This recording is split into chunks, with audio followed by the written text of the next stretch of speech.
c'est le dermatophyte et les levures. Les dermatophytes, ils touchent la peau glabre. C'est quoi la peau glabre? C'est peau sans poils.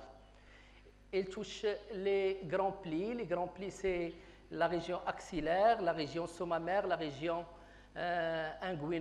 inguinocrurale, la région interfessière. Et les petites plaies, c'est l'exemple des intertrigaux, interdigitaux et entre les orteils. La région inguinale, on parle ici de l'atteinte des angles, c'est l'onychomycose. Et enfin, ces dermatophytes qui sont des champignons toujours filamenteux kératinophiles, ils peuvent toucher les poils de cuir chevelu, entraînant des taines. Le deuxième type de champignons, les levures. On a vu les images des petites cellules qui vivent indépendamment. Elles entraînent, on doit penser à deux types, soit au Candida albicans, l'agent responsable de candidose cutanée et de candidose inguinale, et aussi au Pityriasis versicolor, l'agent responsable ici, c'est le Malassezia furfure. Diapo, s'il vous plaît. Ici, c'est l'atteinte de la peau glabre.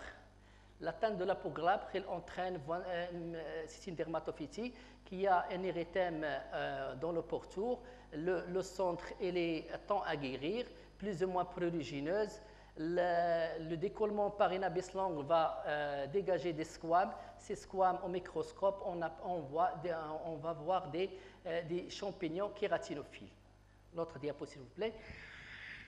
L'atteinte des angles. L'atteinte des angles, c'est tout à fait il y a une différence entre les dermatophytes et les levures. Au moment l'atteinte par les dermatophytes. L'atteinte va commencer par la région distale de l'ongle et l'ongle devient jaunâtre, épaissi, détruit, alors que l'atteinte par les levures, elle va toucher la région proximale et la région latérale. C'est un diagnostic différentiel entre l'atteinte sanguinale, entre un dermatophyte et une levure.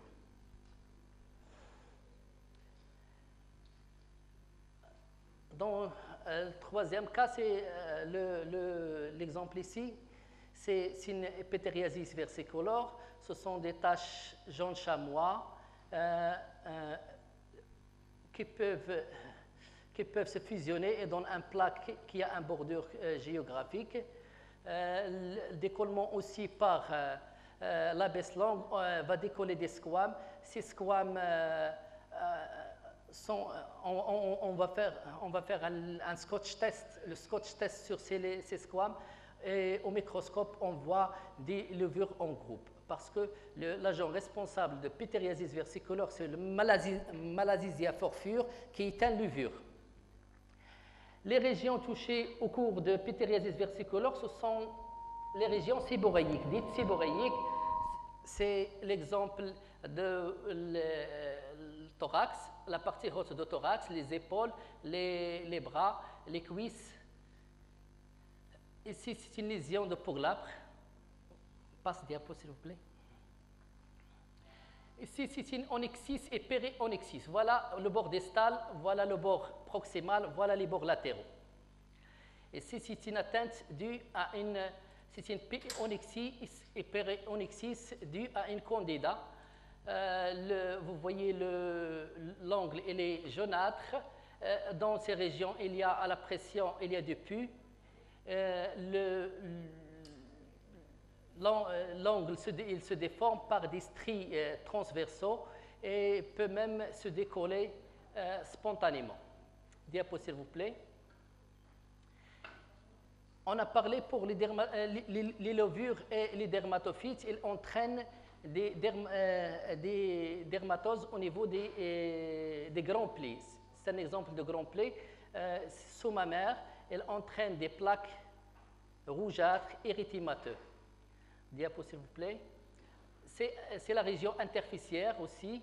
Elle entraîne une plaque qui est érythémateuse et prurigineuse. Diapo, s'il vous plaît. C'est la région axillaire. des petites lésions qui vont se fusionner et à la fin vont donner un grand plaque aussi, rougeâtre érythémateux. Diapo s'il vous plaît.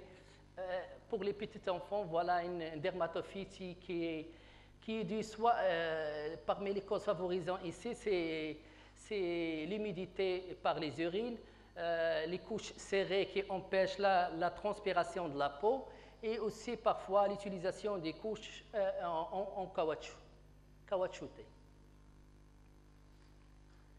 Je vais jouer avec diapo s'il vous plaît. Et ce système diapo, les intertrigaux interorteils. Voilà, il prend un aspect blanchâtre au centre et avec une fissure au fond. Ces intertrigaux interorteils peuvent donner extension à la face dorsale, à la face ventrale du pied ou bien à la plante de pied. C'est l'exemple des pieds d'athlétique. Pourquoi les pieds d'athlétique sont plus favorisants à ce genre de dermatophytose, c'est que parce qu'il y a des causes favorisantes, par exemple l'humidité, la transpiration et la macération et parfois l'utilisation des chaussures qui sont en caoutchouc. Et c'est l'exemple des intertrigaux interdégitaux. Bien sûr, l'atteinte d'un espace interdégétal peut donner l'extension à une atteinte. Et ici, nous avons une association à une onyxis d'origine dermatophytique parce qu'on aperçoit que le bord libre et qui est atteint, le bord distal qui est atteint. Diapo, s'il vous plaît. Et c'est l'exemple des pieds d'athlète. Un intertrigo interorteil peut donner l'extension de l'infection à la plante de pied. Diapo, s'il vous plaît. Et c'est l'exemple des tènes. Les tènes, l'agent responsable des tènes, ce sont les dermatophytiques, ce sont des champignons filamenteux. Il y a plusieurs types de tènes. Il y a les tènes qui sont... il y a deux types de tènes. Il y a les tènes sèches et les tènes inflammatoires. Les tènes sèches se divisent en plusieurs types. Il y a les tènes microscopiques, endotrix et les tènes faviques. Mais le dermatologue, comment il fait la différence de tout ceci? En apercevant les plaques d'alopécie, elle aperçoit, s'agit-il des poils au centre de ces plaques? Est-ce que ces plaques vont laisser des alopécies cicatricielles définitives? Par exemple, dans les tènes faviques, elles laissent des alopécies, même avec le traitement, elles laissent des alopécies cicatricielles définitives, alors que dans les autres tènes endotrix et microscopiques, avec le traitement, il y a disparition d'alopécie. Aussi, l'âge, les tènes microscopiques et endotriques qui surviennent en âge de préscolaire, alors que les tènes faviques, elles préviennent chez les enfants et même chez l'adulte. Quand on voit des tènes chez l'adulte, on pense toujours aux tènes faviques.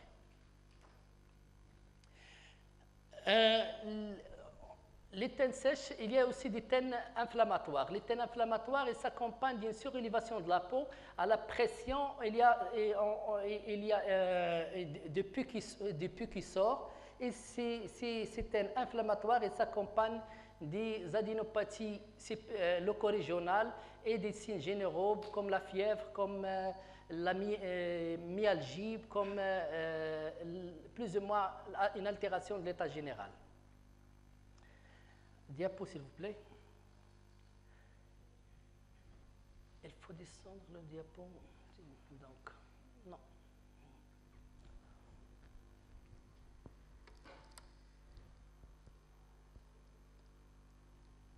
Je pense qu'il y a quelque chose qui reste. C'est le deuxième type officiel. Il y a, en résumé, l'atteinte par dermatophyte ou par candida. L'atteinte cutanéo-muqueuse, l'agent incriminé souvent, c'est le candida albicans.